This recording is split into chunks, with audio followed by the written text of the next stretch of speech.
Bienvenido al canal Calm Analytics. Este es Boris Zeitlinghausen. Hoy es 30 de enero y será un día muy movido. En este número, Zelensky finalmente respondió a la invitación de Putin para venir a Moscú. Una contraoferta inesperada llegó desde Kiev. ¿Cómo logró Trump lograr una breve tregua con Putin? Y también habrá un ultimátum sobre Donbass y la central nuclear de Zaporizhia en este episodio. ¿Por qué las mujeres rusas secretamente desean que sus maridos no regresen de la guerra? Y también habrá contenido impactante. Polonia de repente superó a Estados Unidos en la lista de los principales enemigos de Rusia, sobre cómo atraparon a Putin copiando a Hitler. No es una broma. Nuevas sanciones contra los propagandistas rusos y sobre cómo el bailarín Polunin, que de repente empezó a adorar a Putin, de pronto se vio seriamente afectado. Le tocó bastante fuerte. De esto y más hablaremos en el episodio de hoy. Si es la primera vez que visitas este canal, bienvenido y por supuesto suscríbete para no perderte los próximos episodios. Y seguramente ya habrán escuchado que Putin, en su habitual tono medio en broma, invitó a Zelensky a Moscú para negociar. A su vez, Zelensky le respondió que en ese caso, Putin, te esperamos en Kiev. Literalmente sonó así, que si Putin realmente no quiere reunirse, por supuesto, insistirá en la invitación a Moscú. Y bueno, aquí, ya saben, es difícil decir qué pesa más, si la falta de voluntad de Putin para reunirse con Zelensky y poner fin a esta guerra, o el hecho de que teme por su propia seguridad. Sabemos bien que Putin, incluso con sus propios funcionarios, se sentaba, ¿recuerdan?, en esa mesa de 12 metros de largo. Probablemente teme que alguien tenga los brazos tan largos y pueda agarrarlo del cuello. Pero Ucrania no tiene intención de firmar una rendición ni de volar a la guarida del enemigo. Creo que todos entienden que ir a Moscú es de hecho reconocer que aquí estamos, nos rendimos, vamos a firmar. Existen muchos países neutrales donde esta reunión podría tener lugar. Turquía, Estados Unidos, al final de cuentas. El asunto es que, bueno, creo que hay que estar completamente despreocupado por la propia seguridad para volar allá con Putin, porque todos recuerdan perfectamente cómo el torpe Girkin y su equipo derribaron el vuelo de pasajeros MH17. Todos lo recuerdan perfectamente. Todo el mundo recuerda el año 2010, cuando casi toda la cúpula del gobierno polaco murió en un accidente aéreo cerca de Smolensk. Y les recuerdo que entonces, el 10 de abril de 2010, el avión Tu-154M, con el presidente de Polonia Lech Kaczynski, su esposa y casi toda la cúpula político-militar, se estrelló al intentar aterrizar cerca de Smolensk. La delegación volaba para asistir a un evento en Katyn. En ese entonces murieron 96 personas.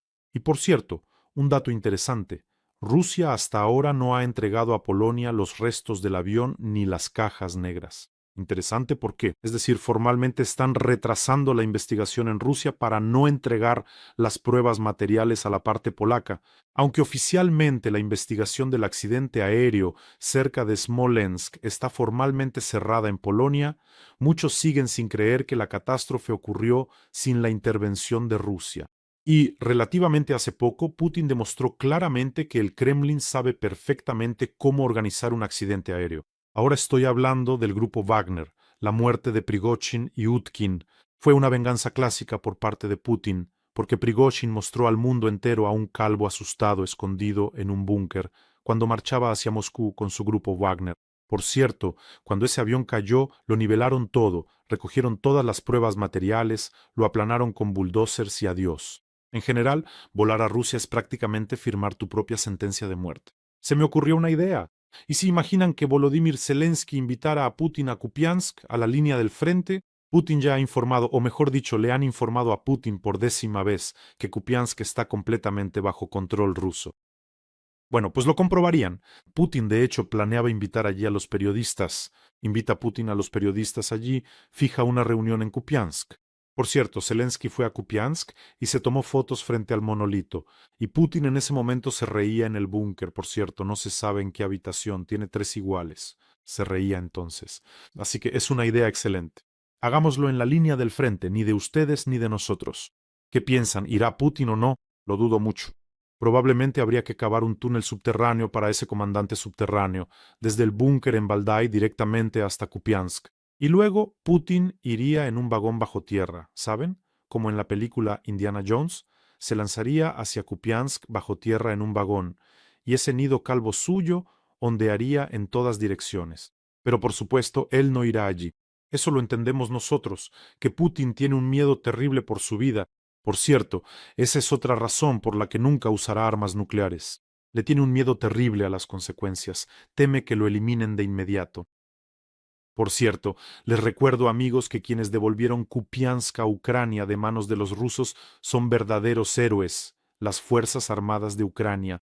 Por eso, en cada uno de nuestros programas hay una colecta importante, y hoy comenzamos una colecta para el primer batallón médico independiente, para nuestros médicos de combate. Ellos siempre necesitan respiradores artificiales, y como es tradición, grabaron un video. Por favor, véanlo. Апарат штучної вентиляції легень – це критично важлива річ для порятунку пораненого у зоні бойових дій. Ми в першому медичному потребуємо більше таких апаратів, аби забезпечити всі наші точки надання допомоги. Дякуємо Борису Тізенгаузену та його підписникам за те, що знову приходите нам на допомогу. Ваша підтримка дозволяє рятувати життя. Los médicos de combate son verdaderos ángeles guardianes, arriesgan sus vidas y salvan las vidas de nuestros combatientes, así que vamos a ayudarles. En este caso, tu donación salva vidas directamente. El enlace para donar está en la descripción de este video. Allí hay Mono, Privat y PayPal para quienes quieran ayudar desde el extranjero. Pero también siempre hay un código QR por si aquí no encuentras los datos. Hace poco mostré un video como un complejo robótico terrestre. El Maul, en el 11º intento, rescató a nuestro combatiente herido. Fue una operación única en el intento número 11. Imagínate, en el intento número 11. Pues bien, este Maul era controlado por los operadores del primer batallón médico. Y nosotros, junto con ustedes, ayudamos a reunir fondos para 2 de estos complejos robóticos terrestres Maul, que ya han salvado más de una vida. Y cada uno que ayuda y apoya, sepan que su aporte está presente en cada vida salvada. Ayudemos a nuestro batallón médico, a nuestros médicos. Y los rusos, a pesar de la tregua energética, lanzaron hoy contra Ucrania 111 drones e incluso un misil balístico. Pero por lo visto, hoy no atacaron a los objetos energéticos. Esto también fue confirmado por nuestro Estado Mayor.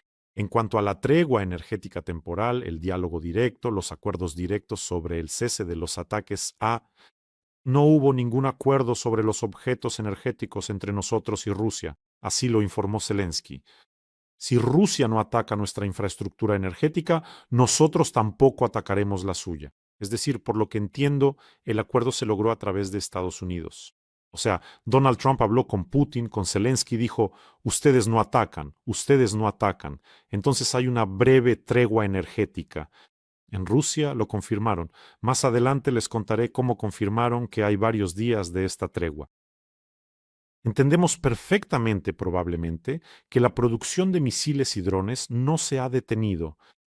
Y justamente el día en que Putin decida que ya es hora de terminar o de romper esta tregua, todo lo que se haya acumulado durante estos días será lanzado contra Ucrania. Y Putin sin duda actuará así porque no tiene otra salida. Le queda un mes de invierno para presionarnos con el frío. Aunque, incluso si tienes el cráneo medio lleno de Botox, ya deberías haber entendido que si no lograste presionar en 2 meses de invierno, en uno solo, definitivamente no lo conseguirás. Sí, es difícil, sí, no es sencillo, pero los ucranianos no se rinden y no piensan rendirse. Están sin luz, sí, sin calefacción, pero todo lo que ha logrado Putin es aún más odio hacia él, hacia Rusia y hacia esos ocupantes que vinieron aquí. Y eso es todo. Y hace literalmente una hora, Peskov salió y declaró que hay un acuerdo de alto el fuego, pero solo hasta el 1 de febrero. Dijo que Donald Trump pidió que no atacaran el sistema energético de Ucrania durante las heladas más intensas. Bueno, aquí hay un matiz interesante. Y Putin, por supuesto, aceptó generosamente. Durante 2 meses estuvo atacando, durante 4 años, desde 2014 está en guerra contra nosotros y ahora, de repente, por un par de días, decidió hacer una tregua. ¿Qué tal? ¿Qué considerado? ¿Saben qué es interesante? Rusia, por lo general, lanza un ataque masivo contra nuestro sistema energético aproximadamente una vez por semana. Balística, Kinzhal, drones, Kalibr, misiles de crucero lanzados desde aviación estratégica, todo lo que tienen lo lanzan contra nuestro sistema energético. Es decir, el intervalo entre los ataques es de aproximadamente una semana. Para ellos eso es normal, así lo consideran. Siempre lo han hecho así para tener tiempo de redistribuir su aviación. repostar los aviones, preparar los objetivos, cargar los misiles y así sucesivamente. Es decir, si Rusia nos ataca el día 2, como dice Peskov, hasta el día 1 de la tregua o el 3, eso será un calendario absolutamente normal para ellos. Aquí, por supuesto, la palabra normal no es adecuada, pero para ellos ese será el calendario habitual. Y hay otro matiz importante, y probablemente Donald Trump debería saberlo. A partir de mañana, en Ucrania volverán a llegar heladas considerables de hasta menos 24 grados. Si Rusia reanuda los ataques el 1 de febrero, lo hará precisamente en los días en que habrá las heladas más intensas, y no como Putin le prometió a Trump, que no atacaría cuando hubiera un frío serio. En general, la promesa de Putin me parece una completa tontería. Bueno, él ha mentido toda su vida. Se pueden encontrar decenas, cientos de sus declaraciones que luego resultaron ser mentira. Que no necesitaba Crimea, que no había tropas rusas en Crimea, que no necesitaba Ucrania. Todo eso ya lo hemos escuchado. Una rata mentirosa, repugnante, de papel. Por cierto, no olviden suscribirse a este canal. Esto ayuda a la promoción y a la lucha contra la propaganda rusa. Además, hace tiempo que no lo decía, pero después de ver un análisis tranquilo, su cabello se vuelve suave y sedoso, así que suscríbanse. Bueno, ahora sobre el Donbass y las concesiones a Rusia. No entregaremos el Donbass ni la central nuclear de Zaporilla sin luchar. Zelensky volvió a afirmar que se niega a retirar las tropas del Donbass y dijo que está de acuerdo con la paz, solamente a lo largo de la línea del frente. Cito: Ucrania no está preparada para aceptar compromisos que conduzcan a la violación de la integridad territorial. No entregaremos el Donbass y la central nuclear de Zaporilla a los rusos sin luchar. La opción menos problemática es la fórmula de nos quedamos donde estamos. Según él, mientras no haya una decisión sobre los territorios, los estadounidenses proponen alguna solución de compromiso para crear una zona económica libre, pero la cuestión del control debe ser justa, añadió Zelensky. Ucrania controla aquellos territorios en los que están nuestras tropas. En el plan estadounidense de 20 puntos, Ucrania no está de acuerdo con 2, declaró Volodymyr Zelensky. A juzgar por las últimas declaraciones, creo que está claro cuáles son esos 2 puntos. No tenemos intención de retirar las tropas del Donbass y no tenemos intención de compartir el uso de la central nuclear de Zaporilla con los rusos. ¿Y por qué razonaríamos eso? Mejor que nadie la utilice en absoluto. Bueno, y ahora pasamos a las noticias rusas. Hoy ahí es simplemente un verdadero filón. En Irkutsk, un soldado que luchó en la guerra tomó a una mujer como rehén y luego la mató. Por si alguien nos ve desde canales extranjeros, Voshnik es quien luchó contra Ucrania. Es decir, este tipo volvió de la guerra. Este monstruo, durante varios meses, golpeó y maltrató a su esposa y a su hijo de 7 años, y luego simplemente tomó y mató brutalmente a su esposa. Por supuesto, no hay informes oficiales. Hay cientos de casos así en toda Rusia, cientos simplemente. Quizás incluso más, tal vez miles. Simplemente está prohibido hablar o escribir sobre esto. Por supuesto, hay una tarea de hacer que todo esto no se haga público. Son los héroes de Putin los que están regresando de la guerra. Hice un episodio aparte sobre cómo enviaban a los presos en Rusia a la guerra, y allí había de todo entre ellos. Caníbales, asesinos en serie, maníacos, violadores. A ellos se les aplicaba el indulto de Putin. Es decir, piensen, mató a alguien en Rusia o incluso a más de una persona, fue a la cárcel y desde allí fue enviado a matar en Ucrania. Después de matar en Ucrania recibe un indulto presidencial de parte de Putin.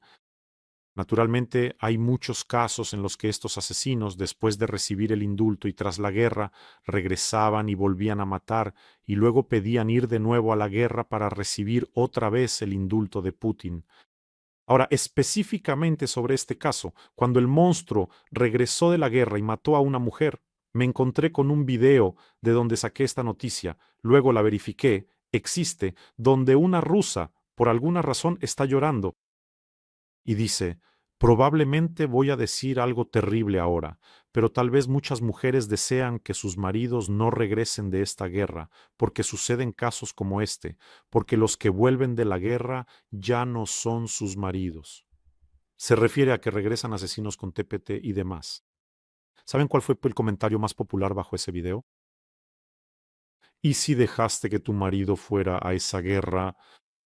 Entonces, desde el principio, no querías que él regresara de allí. Es difícil imaginar hasta qué punto ha llegado la degradación moral de la sociedad rusa. Y además, por cierto, hace poco me encontré con algo, una declaración de nuestro comandante en jefe. Y entonces Sirsky informó que en diciembre del año pasado los drones ucranianos lograron neutralizar por primera vez aproximadamente la misma cantidad de ocupantes que Rusia movilizó en un mes. ¿Saben cómo están relacionadas estas noticias? La anterior y esta. Teniendo en cuenta la calaña de gente, lo peor de toda Rusia que está luchando en Ucrania, resulta que las Fuerzas Armadas de Ucrania están haciendo una buena obra para los rusos. Eliminan a estos monstruos antes de que regresen a Rusia y empiecen a matar así. ¿Entienden? Justo sobre este tema encontré una encuesta y esta encuesta realmente abre los ojos. El Centro Levada realizó el estudio. Desconozco la exactitud de la información, si los rusos dicen la verdad o no, pero probablemente se pueda obtener una visión general. ¿Cómo ha cambiado la guerra en Ucrania, la sociedad rusa? Según los resultados de una encuesta presentada en Berlín recientemente, el 27 de enero, los rusos nombraron a los países europeos Polonia y Lituania como sus principales enemigos. 62%. Alemania y el Reino Unido, 50%. Polonia y Lituania son sus principales enemigos. ¿Por qué los polacos? A nuestra audiencia polaca le interesará saber que ahora son el blanco principal de los rusos, por alguna razón. Pero aproximadamente 1 de cada 4 habitantes de Rusia considera enemigo a Estados Unidos. En la lista de países amigos, según los rusos, están Bielorrusia, China, Kazajistán, India y Corea del Norte. Bueno, aquí todo está claro. Es decir, el 25% considera a Estados Unidos un enemigo y el 62% a Polonia y Lituania. Saben, ahora mismo podríamos ponerle un título clickbait sobre Polonia a este episodio. Urgente, Polonia ha superado a Estados Unidos. A la pregunta, ¿considera usted que Rusia es un país europeo? El 60% de los rusos respondió que no. Y gracias a Dios, como se suele decir, el 42% considera a Europa como otra civilización, un mundo ajeno. Este indicador ha aumentado un 11% en los últimos 5 años. Europa se ha vuelto extraña para ellos. Lo más interesante es que los más fervientes admiradores de Putin, a quienes abordaremos un poco más adelante junto con Polunin y sus tatuajes de Putin, ahí sí que habrá una historia interesante.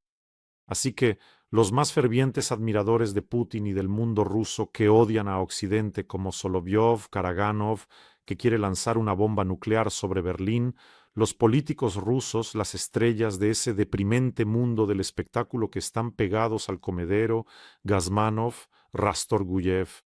Todos ellos, por alguna razón, aunque odian profundamente a Europa, compran propiedades en esa Europa que tanto detestan.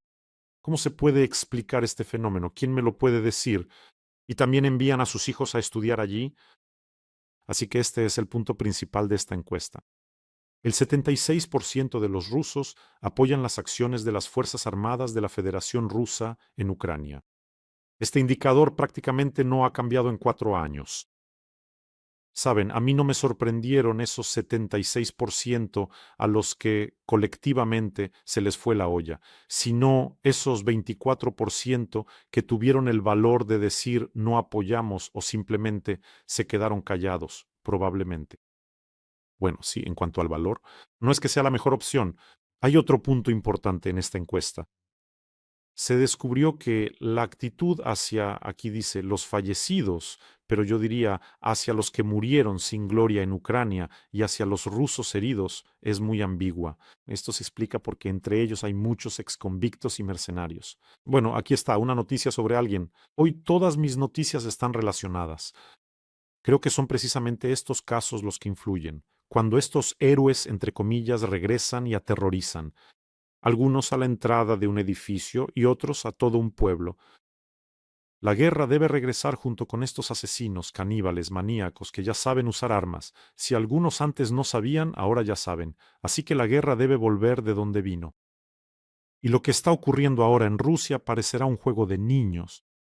Imagínense cuando cientos de miles, Los caníbales volverán a sus familias y de repente sus esposas se darán cuenta de que esos no son los mismos maridos que regresaron antes, aunque antes tal vez no se daban cuenta de esto. Sí, todo parecía estar bien. Todos notaron a aquel que fue a matar a personas inocentes por dinero. Por su naturaleza ya es un degenerado y un maníaco, solo que aún no se había revelado. En la guerra, lo más interesante es que los psicólogos ya han explicado todo esto desde hace tiempo. Esto es sobre los rusos. ¿Por qué responden así? Cuando un grupo se siente rechazado, en este caso la sociedad rusa, en el caso de Occidente, su psicología activa un mecanismo de formación reactiva. ¿Qué significa esto? No es que nos hayan expulsado de Europa, del G8, del G20. No, somos nosotros mismos quienes nunca quisimos estar con ellos. Ellos nos son ajenos. Esto se parece a una ruptura dolorosa, cuando uno de los miembros de la pareja empieza a convencerse de que el otro siempre fue algo extraño, ajeno, preguntándose cómo no se dio cuenta antes, solo para no sentir esa amargura de la pérdida. Por cierto, esta transformación también se observa en los rusos en relación a nosotros, los ucranianos. Antes ellos nos llamaban un solo pueblo, y ahora algunos todavía lo hacen, pero de repente todos nosotros para ellos nos hemos convertido en nazis. ¿Ven cómo resultó todo esto? Para empezar, nunca fuimos un solo pueblo. ¿Por qué no cae el apoyo a Putin a pesar de los bombardeos, de las sanciones, de que ahora viven peor, suben los impuestos, se corta la luz? ¿Por qué? Porque la lógica indica que si la vida ha empeorado, entonces la persona debería culpar a quien comenzó esta guerra. Pero su psique reacciona de otra manera. Esto se llama el efecto de cohesión en torno a la bandera. Es decir, la presión externa no destruye el apoyo al poder, sino que lo fortalece, porque si admiten para sí mismos que su país está equivocado, entonces su mundo personal se derrumbaría. Se produce una disonancia cognitiva insoportable. Es más fácil reforzar la fe en que tienen razón, es más fácil poner a Solovyov que admitir ese error. Ellos piensan, si admito que Rusia es el agresor, entonces vivo en un país malo. Resulta que yo mismo participo en esto. Eso da miedo. Y no todos se atreven a irse. Y así, para conservar esa sensación de seguridad, la persona inconscientemente busca razones por las que la víctima tiene la culpa de lo que le pasa. Así es. Por cierto, este es un conocido mecanismo psicológico llamado atribución defensiva. Ellos nos provocaron. Nosotros, los ucranianos, queríamos atacarlos. ¿Ustedes creen en eso? ¿Que Ucrania quería cruzar la frontera de un estado nuclear? ¿Cómo estás? Solo que nosotros lo habríamos hecho. Primero, a Ucrania nadie la habría ayudado. No habría habido sanciones contra Rusia y Rusia habría tenido todo el derecho de atacarnos con armas nucleares. ¿Por qué Putin no esperó a que eso sucediera? Si nosotros queríamos atacar, ¿no? Pero todas estas son preguntas incómodas. Por cierto, Putin no ha inventado nada nuevo. Ahora pasamos a un bloque muy interesante. Él simplemente copió lo que en su momento hicieron los nazis. Hitler no obligó a los alemanes a convertirse en asesinos de un día para otro. Fue un proceso de desmantelamiento planificado, de la moral. Es decir, lo que ocurrió en Alemania demuestra que la cultura y el intelecto no son garantía contra la barbarie. Y también se activan ciertos mecanismos psicológicos. Así es como funcionaba con Hitler. Es decir, hubo una gradualidad, la teoría de la rana hervida. El holocausto no comenzó de inmediato con las cámaras de gas, empezó con pequeñas restricciones. En 1933, a los judíos se les prohibió trabajar en instituciones estatales. Bueno, los alemanes pensaron, bueno, a veces hay políticas así. En el año 1935, las propias leyes de Nuremberg, la prohibición del matrimonio, la privación de la ciudadanía a los judíos. Los alemanes pensaron entonces, bueno, es desagradable, pero al menos probablemente habrá orden en el país y el hombre se adapta a un poco de mal. Si Hitler en 1933 llamó inmediatamente a quemar gente, tal vez de alguna manera todo hubiera sido diferente. Pero a lo largo de 6 años el listón de la normalidad se fue reduciendo tan lentamente, que la conciencia de muchos alemanes tuvo tiempo de adaptarse. Por supuesto también estaba Goebbels, que por desgracia era un genio del mal. Utilizó una técnica psicológica, la deshumanización a través del lenguaje. Dejó de llamar personas a los judíos. En la propaganda se usaban palabras como bacteria, bacterias, virus, parásitos, ratas. ¿Para qué era necesario esto? Bueno, el ser humano tiene una barrera interna. No matarás a tu semejante. Pero si el enemigo es un virus, si lo llamas así, entonces su destrucción no es un asesinato, sino, digamos, higiene. Los alemanes creían que no estaban cometiendo ningún delito, sino que estaban curando a su pueblo. Solovyov y otros propagandistas hacen lo mismo. No somos ucranianos, estamos con ellos desde hace mucho tiempo. Somos ucronazis, satanistas, partidarios de bandera, herederos de los fascistas. Todo según el manual de Goebbels. Bueno, hay una pregunta más que también fue respondida tanto allí como aquí. ¿Cómo podía un alemán culto, por ejemplo, trabajar en un campo de concentración? Esta es la idea de la banalidad del mal. Es una teoría sumamente interesante. La filósofa Hannah Arendt la desarrolló. Formuló esta teoría después de observar el proceso sobre Adolf Eichmann y la expuso en su libro Eichmann en Jerusalén. Eichmann fue uno de los principales organizadores del Holocausto. Él no trabajaba en las cámaras de gas, no estaba junto a las fosas de fusilamiento, era un administrador, un gerente de la muerte. La esencia de la idea es muy simple. El mal puede ser cometido por personas comunes, no por fanáticos ni monstruos, sino por ejecutores que no reflexionan sobre sus acciones. Sustituyen la moral por instrucciones de servicio. Así lo ordenaron, así lo dijeron. Y se esconden detrás de fórmulas como yo solo cumplía órdenes. Cuando la responsabilidad se diluye en toda la maquinaria estatal, ninguna persona en concreto siente el peso de la culpa sobre sus hombros. Yo solo trabajo en la fábrica, hago proyectiles. Bueno, yo no los lanzo allá en Ucrania. Bueno, tal vez yo no lo apoyo, pero yo mismo no mato a nadie. ¿Entiende? Aunque vemos que, en el caso de la Rusia de Putin, el 76% apoya, o por miedo dicen que apoyan las acciones del ocupante. La mente, el intelecto no te salvan de la propaganda porque la propaganda no ataca la lógica, ataca los miedos y los instintos básicos.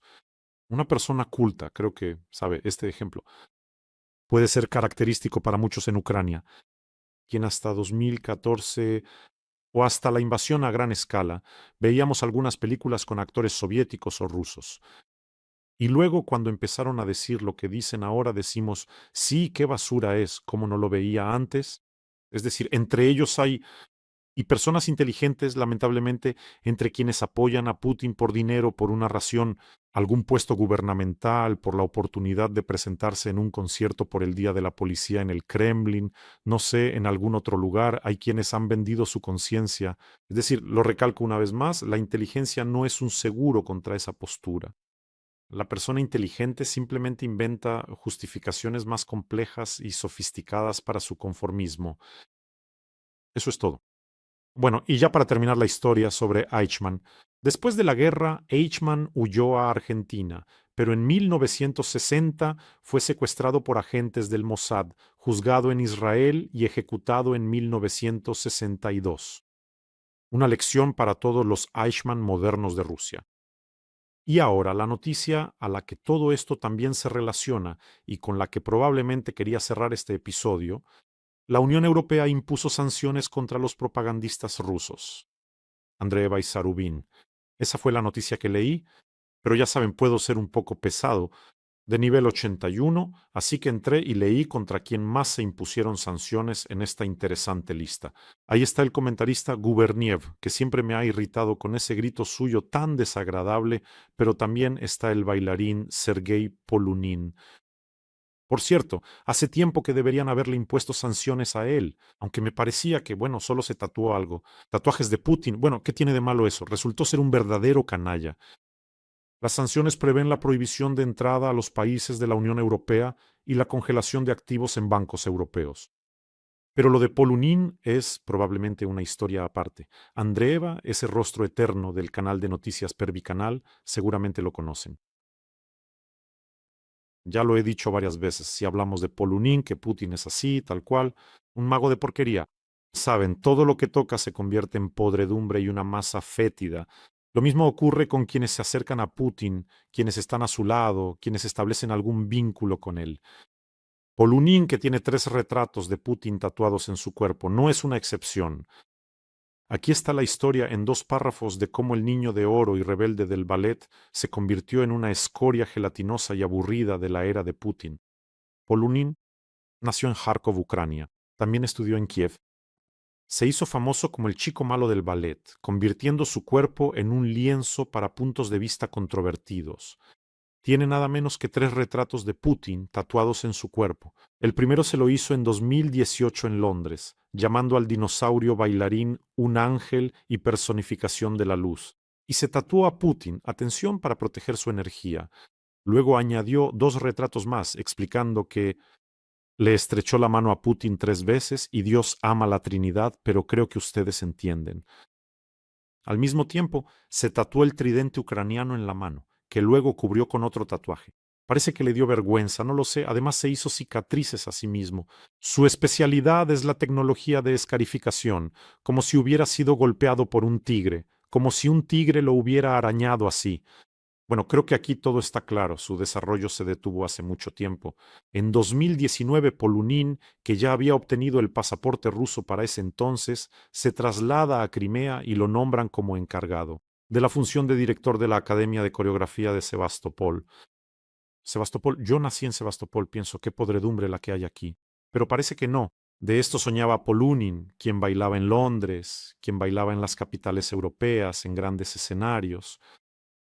Por cierto, el teatro que le crearon, la academia, esa coreografía, aún no había sido construida. Siéntate allí en Sebastopol y pronto tendrás una academia.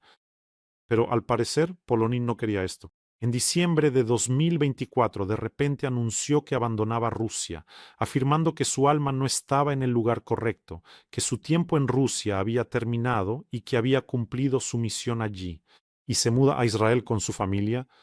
Allí está. ¿Saben lo que hace? Adivinen 3 veces qué hace Polunin.